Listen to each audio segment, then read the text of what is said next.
Welcome back to Believers IS Academy. In today's topic of the day discussion, we will be discussing an interesting topic. Of course, it is interesting, and to see what that is, we will be discussing the six pocket syndrome. And what is the six pocket syndrome? So, why is this relevant?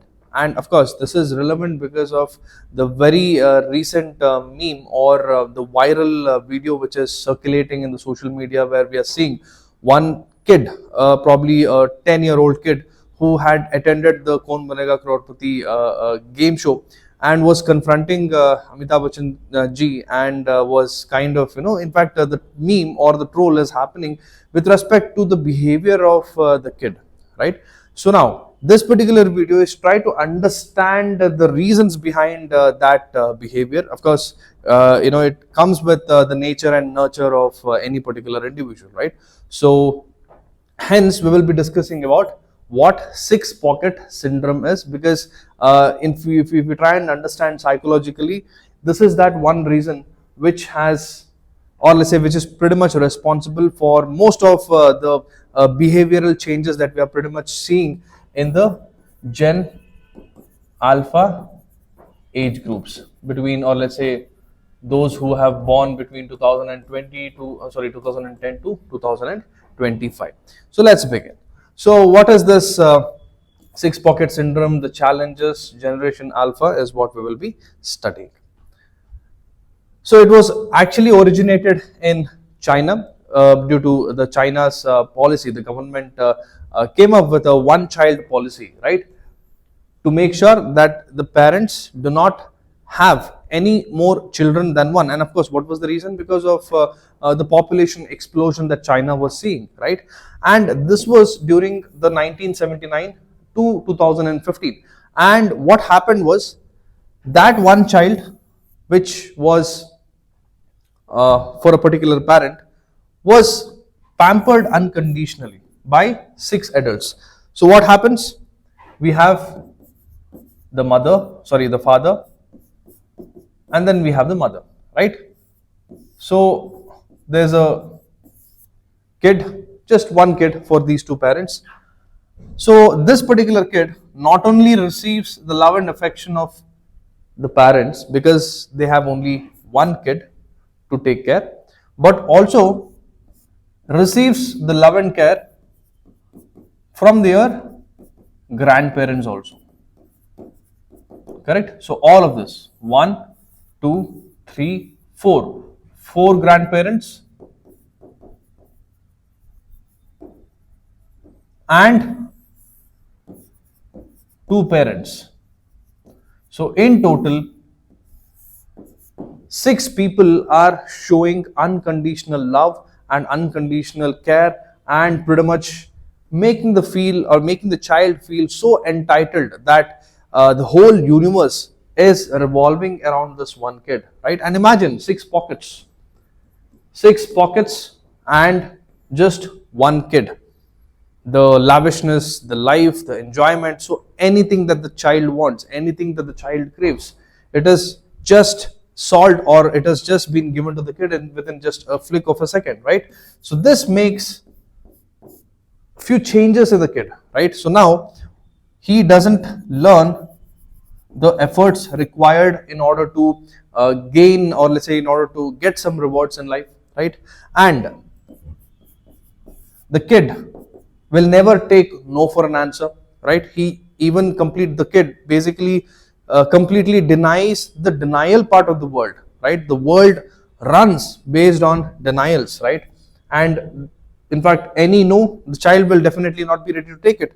And most importantly, the child, of course, becomes very confident, but also by lacking very basic emotional values like empathy.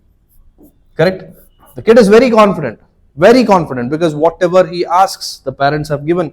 In fact, the grandparents also have given, right? And also another important thing, that they lack empathy, right? Obviously, in a very let's say joint family setup, what usually happens with the kid is that they tend to learn certain important values like sharing and caring, right? Because the house is filled with 10, 15 children maybe, right? And even 25 to 30 people, people who are, who used to live in a joint family would definitely get to know. So these same grandparents and these two parents probably had more children to take care, right? So obviously unconditional love wouldn't have been possible for any one particular kid, right? So now eventually in a joint family setup, the kid naturally learns sharing and caring, naturally learns empathy, naturally learns how to value their elders for that matter, right? But here what is happening because of this one child policy or the six pocket syndrome? So the one kid is given the utmost attention, and the most important thing, the love, right? The element of love for this kid only means materialistic, right? What is love to this particular kid? It is just cry for something and your parents or your grandparents are ready to give it, right? Maybe you want a bike, you cry for it, you're going to give that bike. Maybe you want a car, you cry for it, you're going to get the car. So according to that particular kid, love is pretty much materialistic, right? And there is no such element called as efforts that requires, and in fact, the child is made so much entitled that they don't even care about all these things, right? And in fact, these are also one of the primary reasons why most of the kids, even in the schools, right, they become bullies, right? They bully the other kids because they absolutely lose, the value, the empathy, right? The value education, nothing happens, right? So this is what is your six pocket syndrome. So this one child gets unconditional pampering by the six adults, especially the parents and the grandparents. So all attention, money and affection went to this one particular child, and this led to overindulgence, entitlement, and also the lack of discipline in the kid. So basically this is what is your six pocket syndrome. So what are the Indian context of it? So now in India, although we do not have the one child policy, but recently we are pretty much witnessing this trend in the urban middle class families. Because why? Because both the parents, the husband and wife, both are employees, right? Both have to leave their homes probably at 10 o'clock in the morning and then come back around 8 p.m. in the night. So obviously they don't have time for even a single kid, but still they make a kid, and just that one kid is sufficient. I mean, that's what they feel, that one kid is sufficient. And now both the parents, mom and dad, they are off to work. Morning 10 they goes, evening 8 they come, and either the kid is pretty much staying with their grandparents, or probably there's a nanny who takes care of the kid. And eventually India inherently, or let's say invariably, right, started following this one child policy, right? And this is pretty much seen in the urban middle class families because of the working families, working couples, right? And these working parents and the indulgent grandparents show this excessive pampering to the kid. And also we can say that six pocket syndrome is also pretty much visible in Indian context as well. So this child gets everything easily, so no sense of effort required, and also no sense of boundary is also created, because the parents, once they come home after let's say 6 to 7 o'clock in the night, or let's say 8 o'clock, the moment they see their kid, obviously they don't want to put any boundaries on their kid. They don't want to discipline them, and all they can do is probably show the love and affection, right? And also the modern parenting,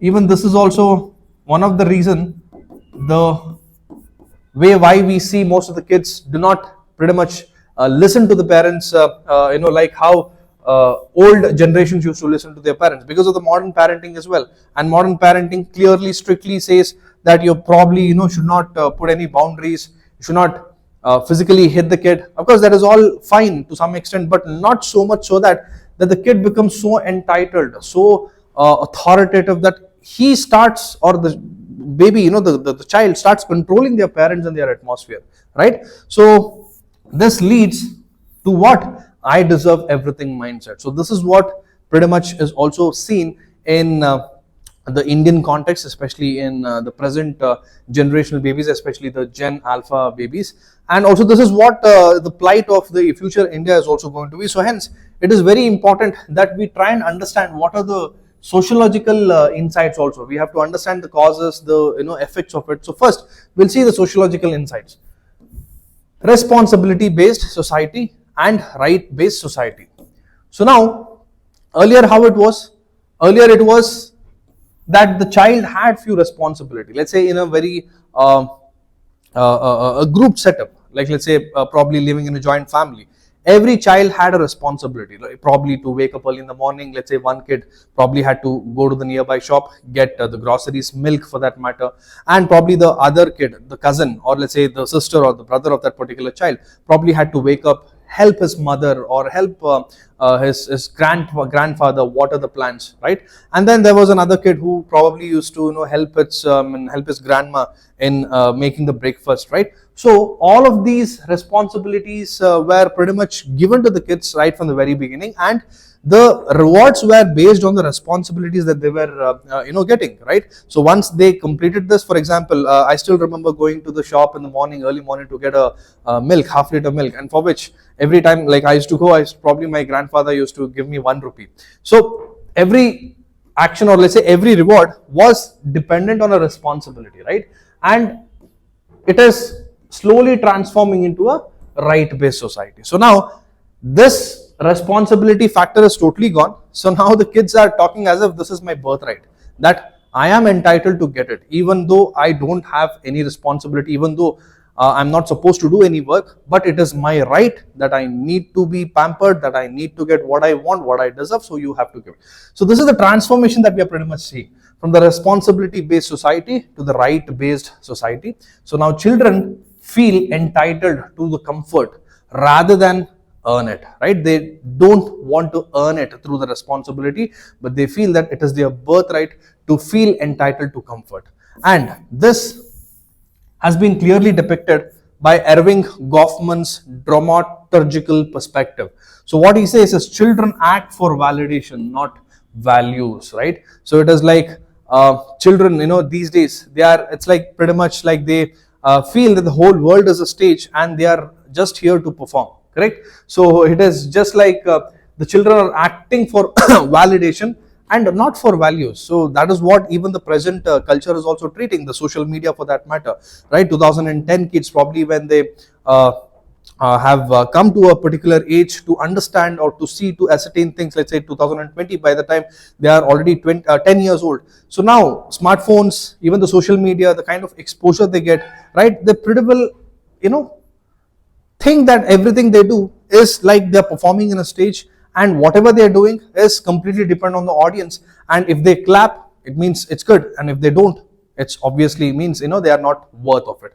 So the children right now are pretty much acting for validation and not for values. And in fact, this is clearly shown in Zygmunt Bauman's Liquid Modernity, where he says that society seeks instant gratification and social approval. So this is what we are pretty much observing in today's generational kids also, because right now they are only concerned about the instant gratification. So nobody has patience, and even in fact the consistency that is required, nobody has it. In fact, the discipline to ensure that all of the factors, right, to ensure that delayed gratification, to ensure even to understand that delayed gratification is also something present and something vital, is absolutely absent in these particular kids, because they are much into the social validation or to seek validation than the values which are absolutely important.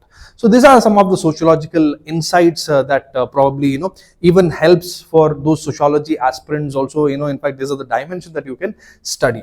Now moving forward, what are the psychological and the behavioral effects? One is the low frustration tolerance. So as we discussed, the child is only used to get what they want, to get what he wants, right? All they have to do is just probably make that sorry face or make that cute face or probably even cry, and they get whatever they want. So they have very low tolerance to frustration, and they pretty much cannot handle no for an answer. And for them, love is material reward. As I said, if probably you have a niece who is probably part of this Gen Alpha category, every time you go, probably even a hug or probably a peck on the cheek doesn't count as love anymore, as long as you're not going with a gift all the time, right? Because of the six pocket syndrome, that every now and then the grandparents and the parents on a daily basis, whenever they visit their kids, they go with a chocolate at least, or probably a gift, anything that the kid wants, right? So now for them, love means something material reward. So that invisible hand of, or let's say invisible feel of, or let's say the factor of love is absolutely absent in the kids. So now whatever they equate to love, if they want to equate, that it has been equated with a material reward. And talking about the emotional intelligence, we have seen that these kids, especially the Gen Alpha and let's say even the Gen Zs, they are emotionally immature, and they kind of leave out more tantrums, right? And they are more anxious, right? And in fact, even this is pretty much visible in the number of counseling cases that have increased in most of the psychiatry centers, right? So even those data also pretty much says how emotionally fragile these category people are. So now ultimately, why are we discussing all of this? Because the stem or the root cause is the six pocket syndrome, right? Because everything happens based on two things: the nature and the nurture, right? The development, the psychological development or the behavioral development of a particular kid happens because of these two things: the nature around which the kid is growing, and the way how the kid was nurtured, right? So that pretty much shapes and defines a particular kid as to how he is becoming, or let's say how he is becoming an adult, or how he is showing values, or how he is inculcating values to live it out to the society, right? So hence we can also draw inferences that this particular category, because of all these problems, they are pretty much weak in terms of having autonomy, and also has very less resilience towards denials of the world. Let's say if there's something they want, and readily they want it, and they are pretty much not ready to face any rejections, so they have absolutely very less or no resilience at all, right? So that is also one of the thing. And also they are egocentric, right? The behaviors are pretty much egocentric because of how they were nurtured right from the very beginning, because everything was revolving around them. So they are pretty much egocentric, and also this pretty much continues even in the adulthood as well. So now, what are the challenges facing this generation Alpha? Quickly we will just read out, because it is pretty much everything that whatever we have covered. One is impatience and instant gratification, and they are pretty much towards getting quick results than working hard for it. So instant, or let's say delayed gratification, is a myth for this particular generation. And then overconfidence and entitlement is what we have seen, that they focus more on validation than competence, right? And we can also observe that the erosion of behavioral norms, that they disrespect and informally greet someone whom they have to actually respect, which pretty much we saw in what happened in the KBC case, right? So this is one of the important, or let's say one of the basic effects that happens on a particular kid, that they erode, or let's say that the behavioral norms erode absolutely, and they become emotionally fragile, right? They are more prone to anxiety, comparison, and even has a very low self-esteem and resilience. Then declining social skills, because now, because of the technologically driven world, everything is online, right? Even they have forgotten playing, let's say certain games like probably your cricket, kabaddi, football, or whatever that is, and now everything is online. Even the gaming, they sit at home and they do online gaming. And also pretty much they have even tend to grow into certain robots kind of thing, where they are less empathetic, right? And then they are very poor in also handling the social conflicts also, right? So we can also see some decline in the social skills also. And then also they are mostly tech over dependent, right? Shorter attention span. So these are all one of the things that the byproducts of the parenting skills, right? Because now, as we discussed, the parents pretty much they are busy the whole day due to their work, and now just because they cannot handle the kid, what they do is they probably give their cell phone to the kid, and now the kid is completely or let's say involved in the cell phone, right? So now, because of this reel and the shorts culture that we see in YouTube or Instagram, they are attention span eventually decreases, right? They cannot focus on a one particular area, right? And even if they have to pay attention, it is not possible, because on a regular basis 4 to 5 hours of screen time, and they're pretty much scrolling reels every 1 minute, and obviously this has a very drastic effect on their attention span as well. And also we can see many of the ADHD cases in India are currently rising because of this. And last but not the least, they are also, since mostly in the social media, or let's say mostly prone to this digital let's say exposure, they are also very much prone to the privacy risks also, right? So that is also one of the huge concerns. So what has the government of India done for this? So one is, we have the DPDP Act, right, which safeguards the child data. Then we have internationally, we have UNCRC, right, which talks about or protects the child rights and privacy. We have IT rules 2021 and NCPCR guidelines, which protects the child from any online harm. And then we have JJ Act, that is the Juvenile Justice Act 2015, where it not only talks about the family's role in just giving what the kid needs, but also ensuring that the family takes care of the moral development of the kid as well. Then we have the National Policy for Children 2013, which promotes resilience and well-being amongst the kids. So last but not the least, what is the correct parenting model then? So first and foremost thing, the parents have to keep in mind that they have to link rewards to efforts. It's pretty much like how you train a dog. You give a treat to the dog only after the dog probably sits. You first tell the command, you say sit, and only if the dog sits, you give the reward. So pretty much it is like that. So link rewards to efforts. So it means you have to earn the privilege to get the reward and not just simply expect them, right? And then build emotional resilience, right? Allow controlled failure, right? So even failure is the stepping stone of success, is what we have learned.